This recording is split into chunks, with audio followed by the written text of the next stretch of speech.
Ladies and gentlemen, welcome to 6 Things That We Learn from AFC Wimbledon 0, Bradford City 1. If you do go on to enjoy today's video, please make sure to drop a like on there for me. If you go trying to 80 likes on today's video, that'd be massively appreciated. Subscribe if you're new as well. We are now on the road to 8,000 subscribers, so please make sure you are subscribed if you haven't already with that post notification bell on. It's free to do so and it does massively help out. Get a comment in as well down in the comment section down below. Let me know down below your thoughts and our 6 talking points in today's video, and also go check out yesterday's instant match reaction if you have not already. We'll go through 6 players or people or things individually in today's video, and I am once again, of course, joined by Frank. We're going to start out then with Emmanuel Osidibe, and we start out with a green box. That's 2 goals in 2 games for him now, and he looks like a completely different player under Kevin McDonald. Obviously, he suffered a pretty significant injury last season and really struggled to get going under Mark Hughes. Since his departure, McDonald's come in, and especially over the last 2 games, he's looked very good. And against Grimsby, I thought he scored a really good goal, but didn't really do much else. But against Wimbledon, I was very impressed with his general play, and he comes up with the match winner once again, and it is great to see because Osidibe has taken a lot of flack, and I think a lot of the time it has been fairly deserved. You know, I remember Stockport away when he tried to do a step over, fell over his own feet and gave a throw-in away under absolutely no pressure, and there's a few times where he actually tackled himself more than what the opposition did, but it seemed like Hughes was putting some sort of restrictions on, and I think it's clear to see now over the last couple of matches that Mark Hughes wanted us to play with a handbrake on. Like, it's so evident to see the fact that not a single player made any sort of social media statement wishing him well. I mean, they might have done it behind closed doors. You never really know. I don't think Mark Hughes is the biggest social media man, but when people are being interviewed after games, they're all saying the same things. And I think Kevin McDonald was saying that the other day, that Osidibe has been playing with a bit of a leash on, and it certainly seems that way, whereas now he's got that creative freedom and he's looking very good. You know, there were points where I thought you wouldn't even get into your average Sunday League team, and now he's looking a very competent footballer, and that's good to see because you need strength in depth, you need options, and especially when you've got players like Harry Chapman coming back into it. Clark Ador will be coming back from his injury soon. Rehan Tulloch just come back from illness. There's a lot of competition for places, especially with Bobby Poynton coming through. He sees himself as more of a central midfielder, as a number 8, but he's doing a pretty good job on that left-hand side so far. And I thought he had another good game yesterday. Good impact off the bench, scoring with inside 4 minutes of coming on as a substitute, and it has to be a green box for me. I think Manny's been through a lot in terms of, you know, emotionally, physically. You know, that injury at Doncaster was one of the worst injuries I've seen. And, you know, in pre-season, we saw Emmanuel Osidibe, and he looked like one of the signs of the summer. He really impressed in the games against higher opposition as well. In the Sunderland game, the Derby game, he looked really good. And, you know, when he came back, he just didn't seem like the same player anymore. It must be a lot to go through, obviously. You didn't hit the ground running at Walsall, to be honest, and you've come to Bradford. It's a massive opportunity, and you break your leg on your debut, and you come back and you're just not the same player that you was. And especially with the amount of support that we've given Manny, you know, throughout his injury, and when he came back as well, I bet he was quite gutted not to repay him as much as it has been doing recently. It's just so good to see him getting involved, getting on the score sheet, because it clearly means a lot to him. And yeah, he's quite in connection with the fans. You know, he wants to do well for him, and it kind of frustrates me as well. It must frustrate him when it doesn't quite go well on the pitch. But I think the last few games, especially when Hughes hasn't been involved, the little cameos off the bench, he's been absolutely fantastic. That goal against Grimsby was so well taken, and the one at Wimbledon as well was really well taken. He chests it down, out muscles a defender, and tucks it away brilliantly. And it was another great cameo for him, not just for the goal at Wimbledon, but, you know, throughout the game he was really good. He was getting involved, some tackles, he was dropping back. It's good to see, and it gives McDonald something else to think about as well. Now he's in contention. There's a lot of players that have definitely playing with more freedom since Hughes has left. It's so good to see players coming out of the skin a bit and, you know, showing what they're really worth. And I really, you know, couldn't be more happier for Emmanuel Osidibe. He's been through so much.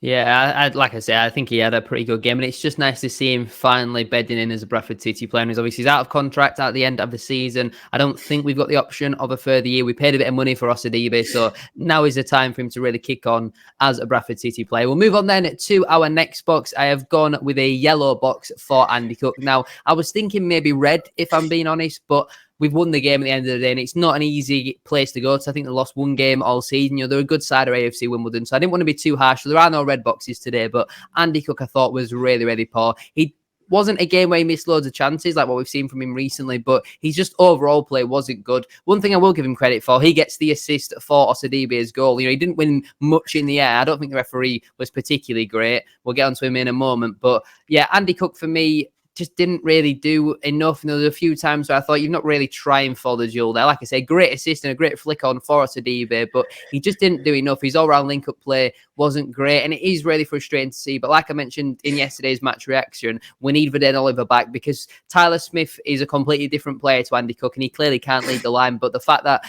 Cook got substituted because he was hindering us a little bit, he wasn't holding the ball up, he wasn't running behind, he wasn't doing anything really in that second half throughout the most of the game, to be fair. And we just need to see a little bit more from Andy Cook. Sometimes where the going gets a little bit tough for Cook, he puts his head down rather than putting his chest out, and it does get quite frustrating as a supporter. But again, he knows he's going to be playing because he is still our best goal scorer, and there's no denying that. But it's good to see our goals are being shared out a little bit more. But he needs some competition, and the quicker Oliver's back, the better. I think Oliver's, what is he, like 2-3 weeks away? So the quicker he gets back fit, the better. And with Derbyshire still currently being on the coaching staff, well, I don't particularly rate him. Having another option up there might potentially, give him a kick up the arse a little bit. But I've gone with the yellow box for Andy Cook. I just need to see a little bit more from him.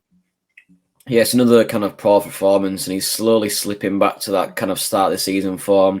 That Stockport game, it's probably one of his worst games in a Bradford shirt. He didn't tuck away his chances, and he gets a hat-trick at Newport. You think everything's turned around again. And he seems to be slowly slipping in that thing again, and I hope he doesn't continue. We're getting towards that winter period now where he kind of dropped off last season. He's come back stronger, so I'm willing to give him a bit of leeway, if you will, with the performances. But I thought Wimbledon, he was just so lazy. He didn't look interested at all. And I think, like I've said multiple times, one of the most technical players in the division. If he got involved more, I'm sure it'd be, getting assists, not just goals. But it's just completely lazy. And when you've got options, exciting options as well on the bench, there's no time to be slacking around. I'm sure Kevin McDonald is not going to be giving him any kind of comfort, really. He's going to be bringing him off if he's not playing well. Doesn't matter if you're his mate or you're part of the coaching staff. There are players on the bench that will take his spot, and he did get the assist yesterday as well. But yeah, just not just the Wimbledon game either. I think the last few games have been quite lazy, and it's definitely a part of Andy Cook's game that he needs to kind of correct. I think when it's going right for him and when the team are winning, I think he'll chase down every ball. But when it's not quite going for him, he's going to sit back and hope something falls to him. And that's not always the case as well.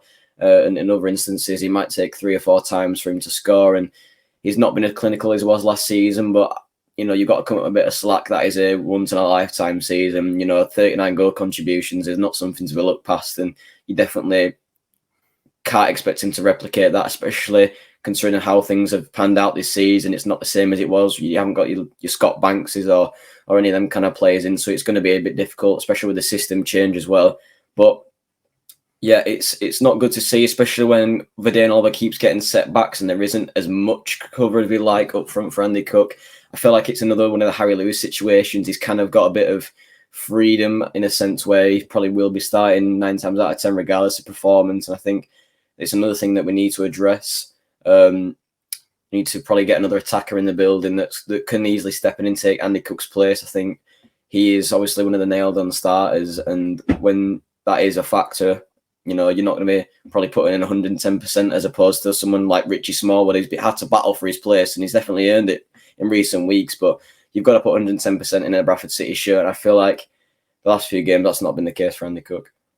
Yeah, like you said, last season was definitely a one-off. It was a very, very good season, but I don't think anyone really anticipated that or expected him to follow up with a similar season. I think around 20 goals would still be a good season for Andy Cook, but there are some times where he just doesn't look as interested. We'll move on then to our next box. I have gone with a green box for Liam Rideout. That is not something I thought I'd be saying at the start of the season, but since he's coming for Lewis Richards at left back and obviously suffered, I think it was a groin or a thigh injury, something like that, he's looked pretty solid, and I thought against Wimbledon he was very good. Going forward, solid. Not bad if I'm being real. And I just think defensively very, very strong. And we give Halliday a lot of credit, and you could easily have another green box for Brad Halliday, but we've spoken about him so much. I wanted to change it up slightly, but Halliday was another contender for man of the match. But Rideout for me, one of his best games in a Bradford City shirt. Like I say, at the start of the season, I was disappointed to see him get offered a new contract. I personally still think Lewis Richards is the better player, but after watching Richards on Tuesday against Grimsby, definitely at fault for their goal and didn't exactly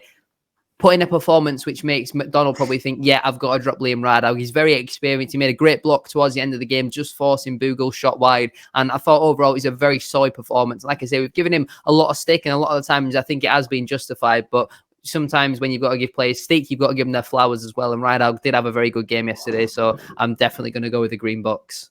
Yeah, me and you have been quite big critics of Rideout, not for just his defensive ability, but the fact that he's not good attacking wise as well. I think that's quite important in a full back as well, especially with the formation that we were playing with a 5-back. I think he definitely didn't suit Liam Rideout because he's not an attacking player, but I thought he put some really good balls in the box yesterday. He didn't really give the Wimbledon players much chance, and he definitely replicated something of Brad Halliday, and that's what you want to see, 2 strong full-backs, because there are a lot of talented wingers in this division, and you will get caught out 9 times out of 10 by the better players. But I thought him and Brad Halliday were absolutely outstanding today.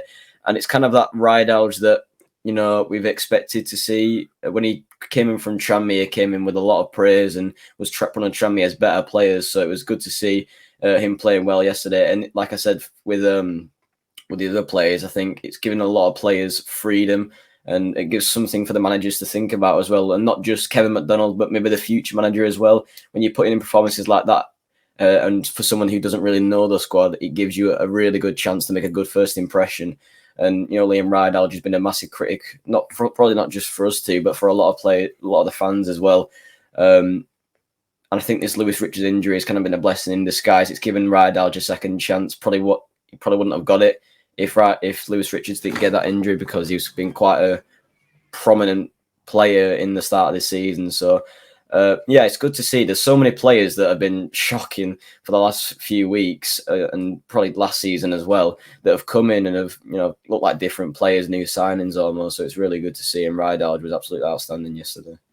Yeah, I think it's just nice to see players playing with a smile on their face. Like, we're not going to talk about Smallwood in this episode, but he, again, just had a really solid performance, and he's putting in some really hard-hitting tackles, and he's leading from the front, and we didn't really see that all too much under Mike Hughes. We saw more of a moaning Richie Smallwood, whereas now we see much more of a leader and someone who you want to play for as your captain. But we'll move on then to box number 4. I have gone with the yellow box for Adam Wilson. I was really impressed with him last week. He had a good impact off the bench against Grimsby as well in the AFL Trophy, but in this one against Wimbledon, like I say, could easily be red. I thought he had a really poor game, losing the ball, and to be honest, as a winger, I understand that he's going to take players on and he might lose the ball every now and again, but it just wasn't a good game. He was not effective at all. While Bobby Poynton over on the other side had a really good first a nice link-up play. Second half, Poynton wasn't involved all too much. I think, you know, the amount of games that he's been playing recently caught up with him because he was looking a little bit tired. But Wilson, for me, just didn't do enough to affect the game. And I think when you've got a number of attacking players you can play on the wing, I certainly would expect Osadebe to be starting next week over Wilson. Or I would definitely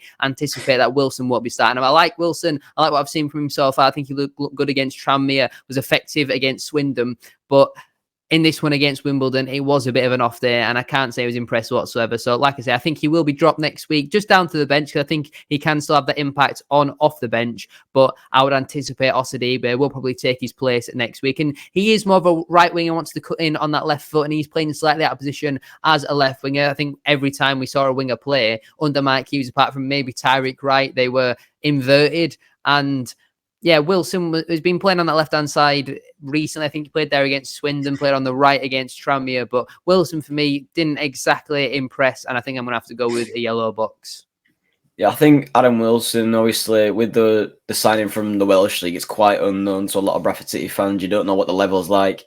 Obviously, it's the top division in Wales, but you look at some of the players that have come out of there. Do they go to the National League? Do they go to League Two? There's a lot of unknown about that. So he came to Bradford kind of as an unproven player, but I thought when he's come off the bench with the cameos that he's done really well. It looks exciting, but I don't think the Wimbledon was the game for him. And I think I like the options that can be deployed off the bench. Ranter looked really good. He looked outstanding at Newport. Not really done the same since, but still a good option. And Chisholm Afoka as well at Grimsby. I thought he was pretty good as well against Grimsby. He was technical on the ball. He's fast. He's nippy, and it's just what you want from a winger.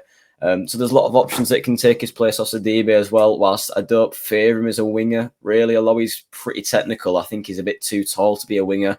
So I think maybe possibly putting him back in the midfield, or just, I'd give it to Osadibe. Where do you want to play? Because I think he's deserved it the last few weeks. I think if he wants to go up front, that's fine. That's fine by me, because he definitely deserves it as the last few performances. But yeah, Adam Wilson at Tranmere, I think he was definitely what we needed as well. It was kind of Hughes' last chance. Well, it was Hughes' last chance.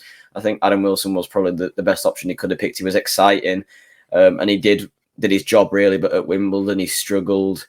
Lost the ball a lot. There was chances where he drove into the box, probably should have passed it earlier, cross it in, and he does a bit too much at times, and that's kind of something we've seen a lot over the years from wingers at Bradford City. But players are going to have off games. People will come in. He's going to get another chance. I don't think he has to worry about that. I'd probably give a yellow box. That's probably fair for Adam Wilson. Not his best game, but not his worst, and I can see it happening again in the future. But there's definitely a player there. Yeah, he's still a young player. He's still learning. It's not me saying that he's a bad player, because I do think he is a good player, but he just had a not very effective game. I don't think he was overly bad, but he just wasn't very effective in there. And when you're a winger and you're not someone who's going to be up and down for 90 minutes, working really hard, I think that change did need to be made. And obviously, he came off, fought the eventual match winner. So you've got to give him a little bit of leeway, I think, because of how young he is and the standard that he's come from. But we'll move on then to our penultimate box. I have gone with a green box for Harry Lewis. 1 week it's a red box, the next week it's green. You don't know what you're going to get with Harry Lewis, but it seems like we've got last season's Harry Lewis back with confidence, smiling, happy Harry Lewis. I was watching the instant reaction where I think there was Lewis, Rydalg and Osadibe, I think, and Lewis just seems back to how he was last season. This season, he hasn't quite seemed the same player and also a person as well. In his interviews, he hasn't quite seemed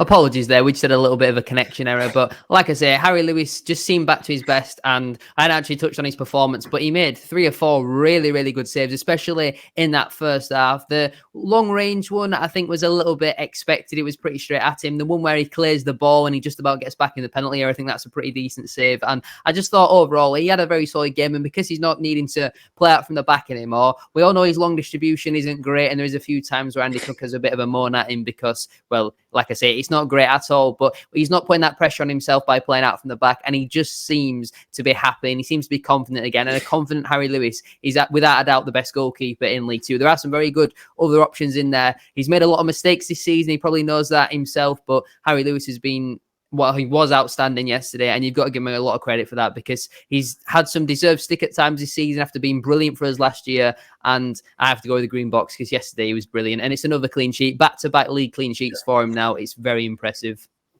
I feel like I've said this a few times in this video now, but I feel like ever since Mark Hughes has left, players are much happier and they're playing with more freedom and they're just playing better overall. I think Harry Lewis is someone who definitely ticks that box as well. And the cohesion between the team is much better now. There's, I've heard of some fallouts between Smallwood and Hughes, and when your captain and your manager are falling out, it's never a good sign. He got dropped from the squad at one point, about halfway through the season, during Mark Hughes' tenure this season. And it's kind of not been the same City that we saw last year. There's not been the up the chickens from Harry Lewis. It's not been like the same bubbly post-match reactions that we've seen. I feel like he kind of lost the dressing room in a sense, and that can cause issues between the squad. But Harry Lewis has touched on issues that he's had in the past, and when players are performing like Harry Lewis had, it can't be easy for him. But the last few games have been outstanding. That save at Swindon, where from point blank range to save that header, it was absolutely outstanding. And he does pull them wonder saves out every now and again, and it's good to see. He is a player definitely thrives on confidence, and when he has a good game, the whole team seems to have a good game. And another clean sheet. You've done your job at the end of the day. It's not a man of the match performance from Lewis, but it's definitely a good one, and he's done his job today. He's kept a clean sheet, so you can't complain about that at all. So Harry Lewis is, he's been a key player for us, and it's probably a marquee signing that we've had. It's quite difficult to pick a goalkeeper up that's going to consistently start and do well. So we got quite lucky in getting Harry Lewis, and I don't think he's just lucky for a player-wise. I think personality-wise, the stuff he's done for the community as well as the fan base, and he's really become sort of a local hero in a sense in such a short period of time, and that's what we need at Bradford City. We have not really had that since Gary Jones, and a lot of fans are kind of disconnected in a sense that we've not got those legends and characters of the modern day like we have in Gary Jones. And I think Harry Lewis is well on his way to becoming a Bradford City legend, and if he keeps up these performances, no reason why he can't be. He's an absolutely brilliant player, and we saw it again yesterday. Yeah, he's definitely one of the most likable players we've had over the last few years, really, or maybe even over the last decade. We've not had many who are actually pretty liked by the fans because of how poor we have been over the last few years. But we'll move on then to our final box. It's a green box again for Kevin McDonald. Should he get the job full time? Let us know down in the comment section down below.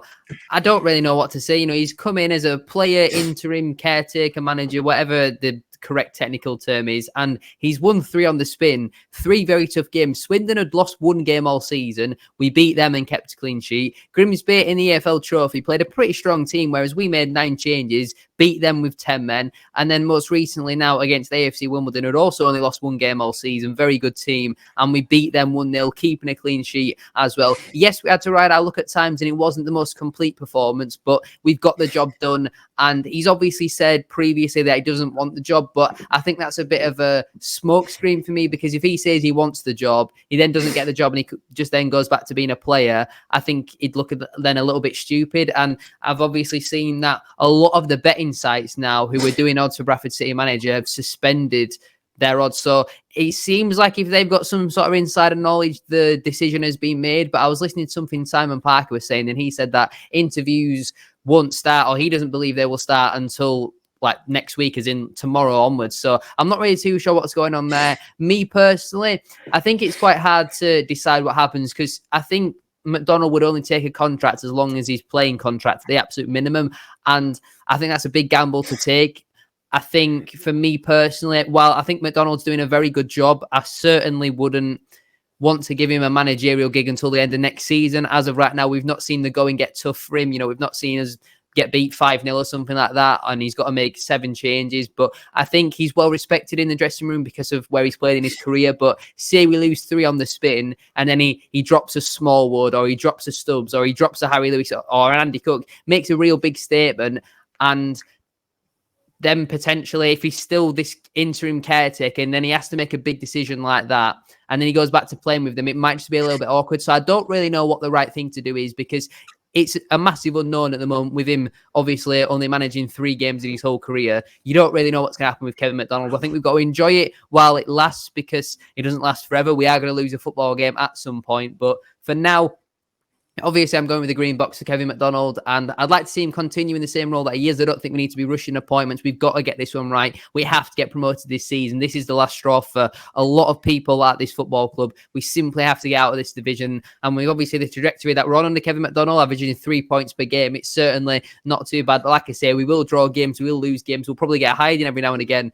And as long as we stay playing positive attacking football under McDonald, if he does get the job, I don't think there'll be too many people criticising him. Now, there's some people who say, well, what about Truman and Sellers? I think they're slightly different. They were very inexperienced. They'd never, like McDonald, never really had a senior managerial role, but they didn't really have that experience as a player. From what I believe, they were never really like established season pros, whereas McDonald's been at every level. He's won promotion, he's played in the Premier League, he was obviously a very good player, he's still a pretty decent player now. But I think if you were to give it McDonald on a full-time basis, I think the first thing we need to do is then go out and get a central midfielder, because we've got such a lack of options in there at the moment. We've only really got Smallwood and Gilead, Ryan East obviously out on loan, Patterson injured, Osadibe, wouldn't trust him in a double pivot, and Jamie Walker's more of an attacking midfielder. So if McDonald does get it, we need to go out and get a central midfielder. As of right now, I think we should just keep it how it is, because I don't think we should rush into giving him a long-term contract. I'm personally going to stick with just how we are for now. Yeah, it's definitely an awkward one. There's not many caretaker managers that can come in and do a job that Kevin McDonald does. He's not really tweaked it all too much, to be honest. It's kind of similar teams we were seeing under Mark Hughes, and for some reason or another, it's clicking, and I'm not entirely sure why, but it is working. And I feel like if I was the CEO right now, what I'd do is I'd probably give it maybe till Wrexham. If he gets the 3 points there, I'd probably give a short-term contract on a permanent basis till January, and then behind the scenes to make sure you get that perfect candidate, because like you said, this is an absolutely massive decision that the club needs to make. It needs to be the right man for the job, and it needs to not only get us out of League One, out of League Two, but comfortably stay in League One the following season and start progressing as a football club and get back to where we need to be. It needs to be that kind of appointment, and a statement appointment as well, like we saw with Mark Hughes at the beginning, which obviously fizzled out in the end. But on paper, we need to make a managerial appointment that is as good as that. And I feel like with the player manager thing, it is a bit of an awkward situation. He's got a good relationship with Ash Taylor, I've heard. And when you're a player manager, you're involved in that squad a lot. Nearly every single one of the players are your mates. So it's kind of, to leave players out, it's kind of going to maybe break bridges in a sense. And, it's when you lose a lot of your friends because you aren't playing them, it kind of sets a bit of uncertainty and a bit of unsettlement in the dressing room. It's one of them awkward ones. Whereas Mark Hughes, he probably didn't go for pints with Andy Cook, and he wasn't, integrated with the squad in that kind of sense. But it's one of the awkward ones, like with Mark Truman and Connor Sellers, who came in as caretakers and they did well and they got a contract, and it didn't quite work out the way it wanted to. I just don't want to rush into that, because I think if he loses the game, he hasn't got much experience in managing. He might want to change things up and it might not work and it might backfire, like I think it could do if we give him the permanent job full time. So I think a short-term contract till January is probably the safest option.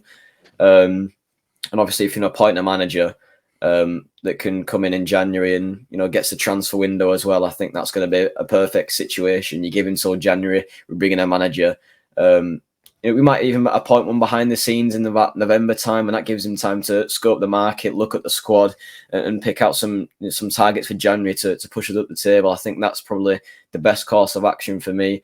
But yeah, it's been absolutely, a breath of fresh air, because as a Bradford fan, I was certainly getting very disconnected with the way things were going. We were slipping down the table. We're nearly in the relegation zone in League Two with a decent squad, to be fair. And it just wasn't clicking, and I was getting very disconnected. But I think Kevin McDonald's definitely brought the life back to Bradford City again. And, regardless of what happens, I'll be forever thankful for that.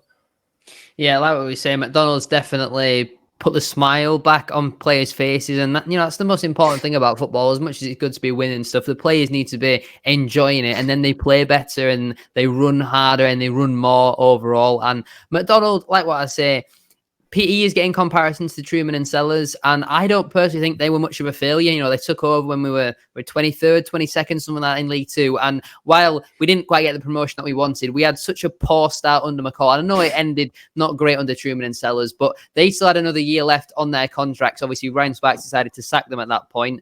I can kind of understand why, because it wasn't really working and Derek Adams was available. Obviously, that one also didn't work out, and neither did Mike Hughes. So this appointment is so vital, because there has been a number of managerial failures under the current ownership and tenure with the board and all that sort of stuff. And like I said, I don't actually know what the right appointment is. We seem to have tried absolutely everything at the moment. Right now, McDonald seems to be working, but like what we say if we give him a permanent contract or make him an interim manager rather than a caretaker, and then we go and lose 3 or 4 on the bounce, then it's all well and good as now saying, Kevin McDonald's the greatest manager of all time. But then if that does happen, we'll all then become saying that the board and all that sort of stuff are clueless, and we should have gone with someone more experienced. And I've genuinely no idea what is the right option at Bradford City, because what would be a good option at pretty much every other club never seems to be a good option at Bradford City. And I just hope that we continue winning football matches at the end of the day. And whoever the manager is to make us do that, I could not care less. But I'll pose to you one final question. Should it be Kevin McDonald, or should we go and get either someone that's in a job, or should we go and get someone who's currently out of work? Because there's probably been a lot of people who've applied for the job. And like I said, I'll be really interested to see who does get eventually announced. Yeah, I agree. I think we've kind of missed the window, some really good options. Obviously, Darren Moore probably was a little bit unrealistic, but then again, we got Mark Hughes. He probably wasn't on that different ranges to what Darren Moore was. And then you've got the likes of Darragh Clark, who've gone to Cheltenham. I think that would have been a fantastic appointment. He did the job at Port Vale with not an amazing squad at the end of the day. Worked with what he's got. And I think that's definitely something that the new manager at Bradford's going to have to deal with. He hasn't got the biggest budget in the world, and there are going to be some factors which don't go your way. And I think Darragh Clark would have been someone to perfectly manoeuvre around that. if it's not broke, don't fix it. That's kind of the motto I'd go with. If Kevin McDonald's winning football matches, there's no real reason to get rid of him. This system's kind of working, and we might win every game till Christmas. We might lose the remainder of the games whilst he's in charge. I think maybe even a month-to-month contract, that's probably the best way to go about it, or a short-term one till January. We assess it after each month. I think definitely he shouldn't be viewed as a permanent option. I think if we're given this month-to-month contract, we should be continuing with our search for a full-time manager and a permanent manager. With all due respect to Kevin McDonald, he's looked pretty decent, but that Grimsby game, he was absolutely terrible. I feel like if he's going to, he wants to continue playing, so he says, but I don't feel like he's going to be getting much game time. That's going to frustrate him. I feel like the only way that he's going to be remaining at Bradford City is in a managerial position, really. I don't think he's quite up to the standard that we need at this level. I think he's definitely decent cover at the end of the day. He stepped in for Smallwood a few times. He did pretty well, but I don't think he's the man for the job on a permanent basis. While on a short-term basis, I think he definitely is a smart option. He's probably a cheaper option as well. I think that's probably the way we go about it, but I don't think, permanent long-term deal is the right way for Bradford. I think the problem with McDonald is obviously he proved himself against Newport that he can be very good, but he hasn't really. We've seen that in one game, and the rest of the games have been very average from Kevin McDonald. The problem with it is, though, say he potentially gets offered it on a full-time basis, he turns that down. He wants to carry on playing. The new manager comes in, and McDonald's face doesn't fit there. Then what's he going to do? He's going to have to wait until at least January, and because he's not being there long, will the interest be there when he's got 18 months left on his contract? I don't really know specifically how wages and us still having to pay if he goes somewhere else on less wages. I don't really know specifically how that it does work, but McDonald has to make a big decision here. This is obviously, it's not a matter of which club is he going to go. So, is he going to hang up his boots and retire and become a manager? And that could all go potentially wrong. He could get it on a full-time basis and be sacked before the end of the season. You just don't know. There's so many questions to ask at the moment. And we could go round and round in circles, as we always end up doing. But we'll leave it there then for today's episode. Thank you all very much for watching. If you have enjoyed it, please make sure to drop a like on there for me. If you could try 80 likes, as we said at the start of today's video, that'd be massively appreciated. Subscribe if you are new as well. We are on the road to 8,000 subscribers. So please make sure you are subscribed if you haven't already, with that post notification bell on. It's free to do so, and it does massively help out. Get a comment in as well down in the comment section down below. Let us know down below your thoughts on our 6 talking points in today's video. Thank you all for watching, and thank you once again to Frank for joining me. Have a good rest of your day, and we'll see you very soon for another one. Peace.